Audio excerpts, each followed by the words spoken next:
Welcome back everyone, Mike here. It is a cold and dreary Saturday here in western Pennsylvania. I am getting a few of these IBC totes ready so I can split some firewood and stack in here. I did something a little bit different on this one than I normally do. I'll show you. Now normally when I get these ready, I don't cut this one right here. I leave this one in place, and the reason I do that's for some extra stability to keep it from springing. But I've been using these for a couple years and I haven't seen any indications of them doing that. So I decided to take it one lower just to make it a little easier to reach in and out. Plus these ones are going to be used for bundle wood. In other words, I will split firewood smaller than normal, fill these up to the top, and then I'll carry them down to the woodshed and just put them in there until we're ready to start either bagging them or wrapping the bundles. So with that being said, you know, I'm not going to be loading these in and out of trucks very often, and cutting it down a little bit lower like this will be a lot easier, you know, when you're reaching in there to stack it or to get it out. Well, like I said, it's Saturday afternoon, so next on the agenda, I'm going to take the hunt man to Burger King, see if he picks a chicken sandwich. And then when I come back, we need to do a little emergency repair on my mom's driveway. Want to tell him what you ordered? Just an 8-piece jalapeno cheddar bites. He likes it spicy. Huh. Alright, the hunt man and I just got back from Burger King. Next up, I need to get a bucket of stone in the MX 5400. Take it down to my mom's place and fix a big hole in her driveway. I think all I need is one bucket load of stone, so I'm not going to load up the dump trailer, but I may have to come back up and get the BX with the backhoe on it as well. We'll see.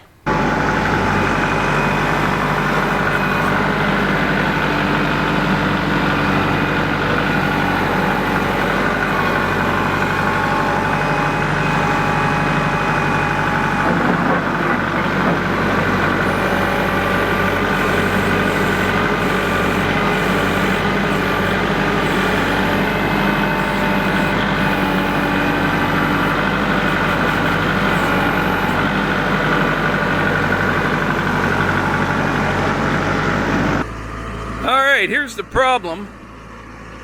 Got some water running down the driveway here. It may have been from when I was plowing snow, but normally the water would kick off right here and go over into this little stream here.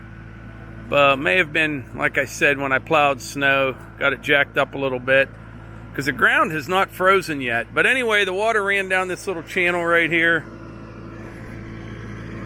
made this little hole here right by the tractor, and my mom was kind of afraid she would drive into it. So we'll fix this up here pretty quick.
Alright, that was just a quick little band-aid there, but that should work. Get it through winter.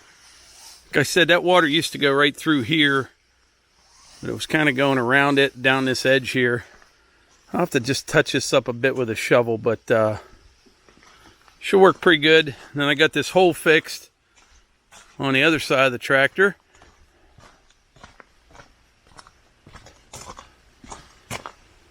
Good to go.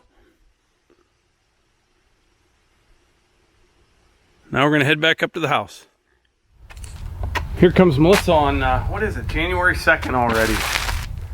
I just went and touched up my mom's driveway. Next up, I'm going to go down and finish up that log I have on the sawmill. Okay. What are you getting into? I read someone post a funny thing about New Year's resolutions for 2021. Did you see that? No. It's like a meme. It's like the New Year's resolutions for 2021 are walk across the room a few times a day, change your clothes every third day, get a shower once a week. I just thought it was hilarious. We didn't do much at all yesterday. Work from home and stay at home here in Pennsylvania during this pandemic has really helped you keep track of things, going, you know what? I think I should take a shower. Yeah. Yesterday it was a miserable day, and but for the New Year's, tell them about Ty and me. Yeah, Ty's turning the other cheek and showing Pappy Morgan he likes him. So. Yeah, he's I think he's giving it a chance here in the new year. Yeah. He is. Last night he sat in my lap and watched YouTube videos of excavators and big bulldozers and all kind of stuff. So he thought that was pretty cool. But I do want to toss out a big thank you to Kubota, because you really are bringing families together. It's helped. Yeah, yeah. Ty has a little Kubota. Little tractor. He got for Christmas. Pap has a big one. So that could be your new tagline, Kubota. Bringing families together. Yeah. Yeah, for the first year he couldn't stand me. No, but you know what? He's making the association. Oh, wait. That's that guy. He must be all right.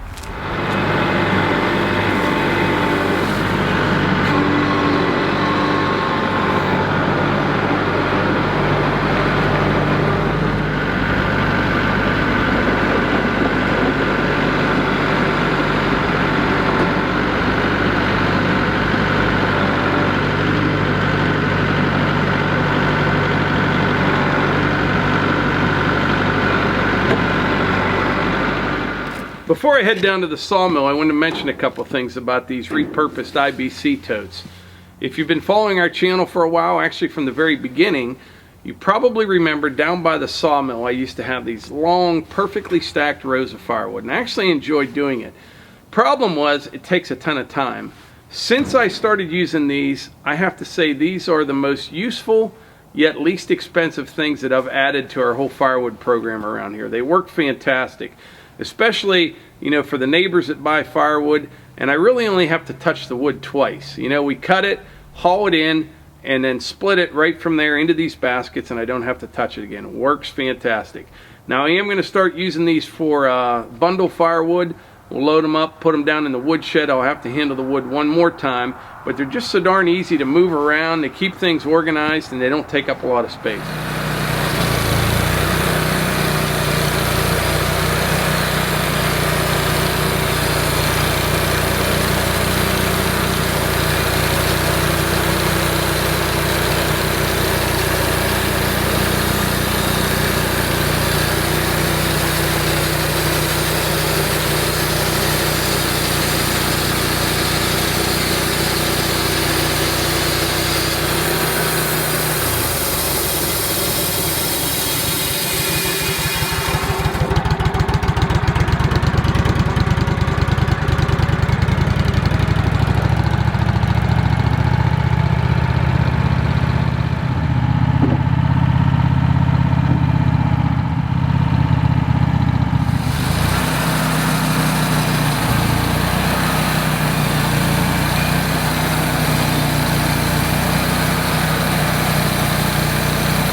Alright, so if you watched the last video, what we did, we took a small white oak log.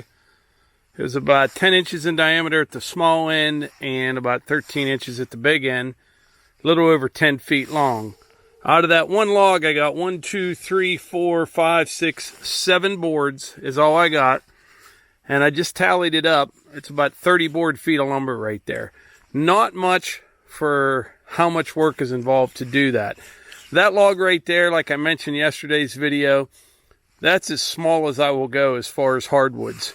Now, I mentioned before, you know, like the red pine that I saw, you can plane saw right through the center of it, use it for siding. Might go a little bit smaller on that, but for hardwoods, unless it's a really, really good log, I can't see me sawing anything, you know, smaller than, you know, 12 inches in diameter, something like that. Once you get 16, 18, 20, man, they make a pile of lumber. But those little ones, just not happening. This is actually a really nice pile of lumber right here. These are all 10-footers. On the bottom of this pile, all that came from one red oak log. I've got some boards in there that are about 23, 24 inches wide. And then I've got a bunch of nice cherry, all 10-footers as well. And that little bit of white oak right there. I'll keep adding to this pile. What I may do, once I get another lift on here, probably put some 4x4s across it and then start another stack on top of that, because if I go too big I wouldn't be able to lift it with the tractor, so I'll kind of split it in two. But right now I'm going to cover it up, and I want to show you a really nice piece of cherry. Well, it looks nice, but it's really not as nice as what it looks. So these are what's left of the last two logs that I sawed. This is a cherry here, white oak right here. I'm getting better at hitting that center. There's the center right there. And then on this white oak, right about there. This right here is just about as heavy as this cherry right here, and it's much smaller. But look at the color of that cherry. I know this stuff is tempting right here to be used for something, but I'm telling you, once it starts drying, it'll crack and check, and that's just what'll happen. Well, this video is kind of all over the place, but to tell you the truth, I kind of like afternoons like this. Got a whole bunch of little things taken care of. We worked on some IBC totes, tripped to Burger King with the Hunt Man, got my mom's driveway fixed up, and finished sawing that little white oak log. So that's a pretty good day. But anyway, I think it's about it for today's video. Like I always say, if you enjoy these videos, please hit the like button, click subscribe, and share them with your friends. Thanks.